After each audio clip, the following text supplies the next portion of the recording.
In the first scene of the movie, we meet two people in the forest named Corin and Devan. It seems like they are running away from somewhere and both want to cross the river. They decide to stay in the forest for the night, and when Devan wakes up in the middle of the night, he finds that Corin is not around. When he searches for him, he sees Corin at some distance. Corin is completely mesmerized by seeing the girl, but Devan immediately understands that the girl is a Yakshi, a witch in the form of a girl. Devan tries to bring Corin back to his senses. Devan runs away in fear of the Yakshi, and Corin is completely engrossed in her. Then we see that Corin tries to be intimate with the Yakshi, and the Yakshi kills Corin and actually drinks his blood. The next morning, we see Devan again, who is wandering around the forest hungry. He approaches a waterfall, but the waterfall is so big that it seems impossible to cross. While wandering, Devan comes across a large waterfall. He reaches a mansion that looks very old. He starts eating the coconuts kept inside the mansion. When a man living inside the mansion stops him, the owner of the mansion also comes out and he starts talking to Devan. The owner's name was Kodaman Padi and the other man was his cook.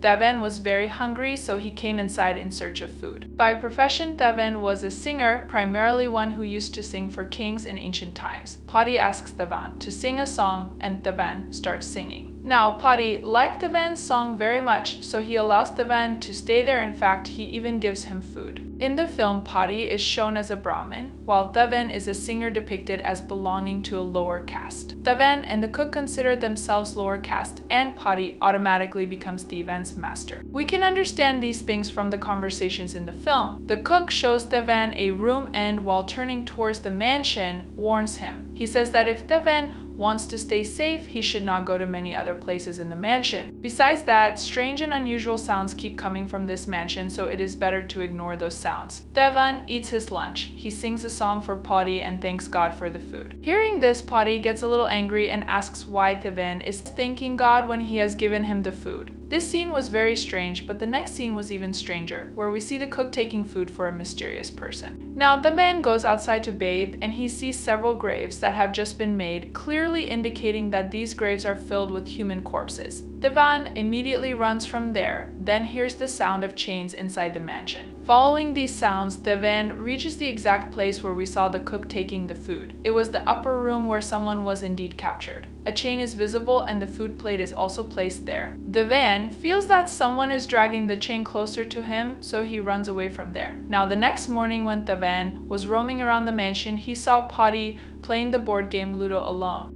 This is the same board game in which dice are thrown. Padi invites Devan to play the game and asks him to stake something. Devan says he has nothing to bet, and in such a situation, Padi says he can bet his time, meaning if Devan wins the board game, he can leave, but if he loses, he will have to stay in the same place for the rest of his life. Devan is not ready to take such a risk, and in this condition, Padi asks him to return the dice. But as Devan reaches out to hand over the dice, Padi pulls his hand back, causing the dice to fall on the board and the game begins. Despite not wanting to, Devan has to play the game, and eventually a situation arises where Padi needs a 6 on both dice to win. Padi throws the dice and one die shows 6, but the other shows 1. Suddenly, Padi's die changes to 6. Padi wins the game and looks very happy. Devan is troubled seeing this. On the other hand, the cook is preparing food and Devan approaches him. The cook starts talking to him, bad-mouthing Padi, and says that soon you will see Padi's true face. Padi is eating and Devan sits down with his meal below. Here, Padi mentions his mother's name and says something about her, and Devan is surprised because he had never told him his mother's name. The scene suggests that Padi seems to know everything about Devan's life. Padi explains that he was sold into slavery and ended up escaping and getting lost before arriving at this mansion. Padi then asks Devan if the cook was inciting him against him today. Devan, scared, starts saying that the cook wasn't saying anything, but Padi doesn't listen to him. Padi says that the cook incites people who come here in this manner, and my former servant who was here started treating me strangely because of the cook. I don't like it when someone treats me strangely, and as a result, I had to kill them. And you must have seen the graves of such people at the back of the house. Hearing this, Devan gets very scared, and then the cook enters the room. Here, Padi started abusing the cook, and surprisingly, the cook began to respond to Padi. Padi got angry and told the cook to lower his eyes and head, but the cook did not listen. Then suddenly the entire mansion began to shake, and Potty extended his hand and pulled the cook towards him from a distance. It was like some kind of magic or telekinesis, and Potty began to choke the cook. After choking the cook for a while, Potty let him go and left. Seeing all this, Devan understood one thing: Potty was not an ordinary person. After being beaten, the cook was drinking water, and Devan asked him what was that.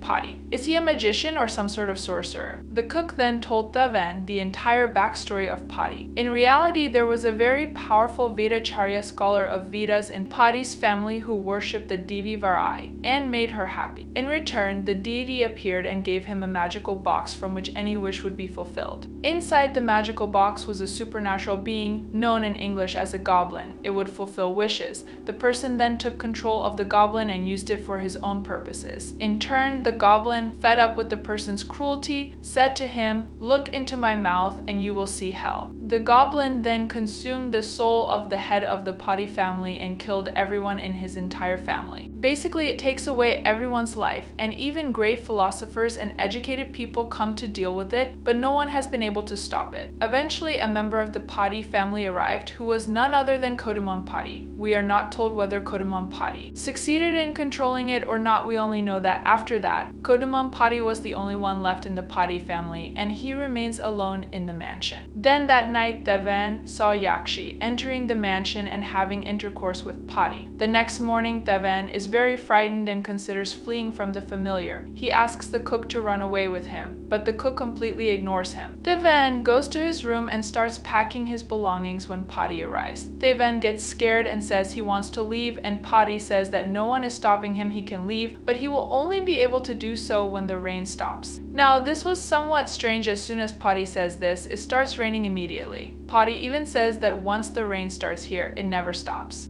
Once there was continuous rain for 3 years. Now at night we see Potty and Devan. We see Potty getting angry at Devan, thinking he's as foolish as the previous servants, and Devan is getting scared. Potty doesn't like Devan at all. At that moment, Devan is very frightened. And in such a state, the cook takes him to the wine room. After drinking, Devan starts talking about himself, such as how hardworking his mother is and how she must be waiting for him. His home is by a river, and his mother worked very hard to get him the earrings he wears. After this, when Devan falls asleep, he has a terrifying dream where he finds himself in his room and sees a goblin coming towards him. The next morning, it was raining, and Devan saw the cook digging a pit in the same place where the bodies of previous servants were buried. Seeing this, Devan thinks it's his turn and thus flees from there in the rain. As soon as Devan comes out of the mansion's gate, he starts vomiting blood, which forces him to return to the mansion. Potty was waiting for him inside and says, "You were running away without telling me, so you had to come back. Now apologize to me for wanting to leave." Here, Devan grabbed Potty's feet and asked him to let him leave, but Potty, laughing, said that he refused his request. After this, Devan meets with Cook and reveals some more secrets at Cook's place. Cook then takes Devan to the upper room where the chains were, and Devan sees a corpse there. This corpse was Kodamon Potty. Yes, friends, at this point it is revealed that when Kodamon Potty went to fight the goblin, he was also killed. As a result of not defeating the goblin now rules over the mansion disguised as Potty and has imprisoned the real Potty in chains. The real Potty died today, and Cook had dug a grave to bury his corpse. At this point, we viewers also understood that this mansion is under the rule of a supernatural entity. Cook explains that there is only one way out of this place, and that path is in the basement here. In fact, inside the basement is a locked chamber. In this chamber, there is a type of eternal lamp, a lamp that never goes out. If that lamp were to extinguish Potty, i.e. the goblin would become weak and we could escape from here. The only problem was that this chamber is locked, and besides Potty, no one knows where the key is. In reality, Potty keeps hovering around this chamber and guards it. Furthermore, we do not know the location of the key, and obtaining it is impossible because of the influence of this place. People here forget their old lives. The cook asks Devan how long he thinks he has been here. Devan says he arrived only a few days ago, but the cook asks if he arrived a few days ago or a few months ago. This implies that Devan had been here for months without realizing it. The cook then asks Devan if he even remembers his own name. To Devan's surprise, he had forgotten his name, and in fact, couldn't even recall his mother's name. Seeing this, Devan decided that he would find a way to locate the key to this chamber. Devan goes straight to Paddy and says he wants to play a game of board wood with him. Paddy asks what he has left to wager, and Devan replies that he has the key. Upon hearing this, Paddy places his hand on his waist, indicating that he keeps the key tied close to his waist. Devan quickly changes the subject and says that if Paddy has the key to his life, then he wants to play for the key to freedom. Paddy tells Devan that he has already lost to him and then leaves. The cook and Devan plan to prepare a delicious meal tonight, feed Paddy excessively so that he falls asleep, and then Devan will steal the key. As the cook begins preparing the meal, Paddy comes into the kitchen and grabs him by the throat. Paddy was punishing Cook simply because Cook had given some of the drink to Devan Madhira a few days earlier, which belonged only to Paddy and no one else. Cook immediately apologized to Paddy and left after being dismissed. That night, everything went according to plan, where Paddy eats, drinks, and falls asleep. Devan with a knife goes to Paddy and searching for the key, but surprisingly cannot find it. Suddenly, Paddy wakes up and attacks Devan. Paddy opens his mouth and asks Devan to look inside so he can extract Devan's soul, but then suddenly he stops. Here comes a twist in the story when Paddy had attacked the cook in the kitchen. The cook had secretly stolen the key from him. The cook then went to the basement and unlocked the chamber. He extinguished the same lantern, which caused Paddy to suddenly stop. Paddy leaves, and Devan, after meeting the cook, becomes angry that he has been deceived too. Cook says, "Don't waste time arguing, the job isn't finished yet. We need to imprison this goblin in the magical box it came out of. Only then can we leave this mansion because the body is still weak." They both search for the goblin with the magical box and encounter Paddy. Paddy starts manipulating them, but Cook is very quick and does not believe Paddy at all. In fact, Cook had also warned Devan never to fall for Paddy's tricks. Now, another fact has emerged: the cook was actually Paddy's son. Paddy had a relationship with a lower caste woman, and the cook was born from that relationship. Despite belonging to a lower caste, Cook had the blood of the Paddy family running through him. Here, Cook says that no one is born a Brahmin, it is also a matter of karma. After this, Devan and Cook join forces to attack Paddy. Paddy also attacks them, and during the fight, Cook and Devan get separated. We see the entire corridor of the mansion twisting and contracting, with Cook and Devan navigating and getting trapped. Still, Devan frees himself. The cook then carefully fights Paddy. Paddy tries to deceive the cook by calling him his son, but the cook doesn't listen. At one point, they manage to subdue Paddy together. The cook removes a ring from Paddy's hand, which then causes Paddy's body to catch fire, and the fire spreads throughout the mansion. The fire completely burns Paddy, and they finally rid themselves of him. The goblin then reveals his true form. Devan stops Cook, saying that if you become the master, the same cycle will repeat, where you will gain power and oppress the weak. In the end, the weak are always tortured, which is why you should not wear the ring. Cook is not willing to listen to Devan. A fight ensues between Devan and Cook, where both cause significant harm to each other, and the goblin watches their struggles silently. By now, the fire has spread throughout the mansion, causing the old mansion to be completely destroyed. After this, we are shown the scene of the next morning, where Devan is seen exiting the mansion. This time, he successfully leaves without vomiting blood, but after moving a short distance, Cook suddenly attacks him from behind. The reason for this is that Devan had a ring, and Cook wanted that ring back. During the struggle, Cook notices that the earring in Devan's ear was in the other ear, and Devan was behaving strangely. We are shown the scene of the mansion, where the real Devan had been crushed to death due to the mansion collapsing. The goblin had now taken on Devan's appearance and also had the ring. Seeing this, the cook runs away and reaches the riverbank, where someone shoots and kills him. We understand that this was the work of a Portuguese soldier roaming in the area. After this, we see Devan, who is now actually the goblin, washing his hands and face in the water. The reflection of Paddy is seen in the water, indicating that the goblin Paddy has now become Devan. And here the film ends. I hope you enjoyed listening to the explanation. Thanks for watching the video.